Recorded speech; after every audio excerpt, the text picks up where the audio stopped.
অনেক সময় বোরিং লাগতে পারে, তার থেকে একটা আমাদের যে অপেক্ষা প্রতি বছর ঈদে শাকিব খানের ছবি আসলে, এটা আসলে আলাদা একটা বিষয়। ভালো ঈদ বাদে ছবি আসলে শাকিব খানের ছবি দেখবেন কিনা? হ্যাঁ হ্যাঁ, অবশ্যই দেখবো, ফ্যান আমরা। তাহলে তো মালিকা না খেয়ে মারা যাবে, তখন তো হল পাবেন না। না না না, পাবে হল পাবে, সমস্যা নাই। শাকিব খান মানেই হিট ছবি, আর যে কোনো সময় শাকিব খানের ছবি যে কোনো সময় আসলে খুব ভালো চলবে, এটা মারা যাওয়ার কোনো বিষয় না। শাকিব খানের ছবি যখনই আসবে তখনই হিট, এটা ঈদ হোক বা ঈদের বাহিরে হোক। শাকিব খান যা, আমরা বিগত বছরে শাকিব চাই, আমরা টু চাই।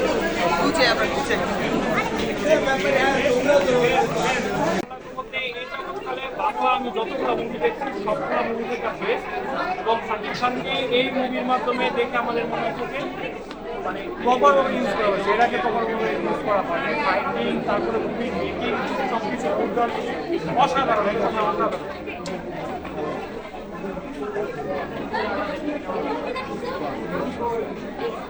আপনি যারা ভাবে এটা কেজিএফ নকল বা অ্যানিমের নকল, ভাই কিচ্ছু নকল না। This is Shakib Al Hasan,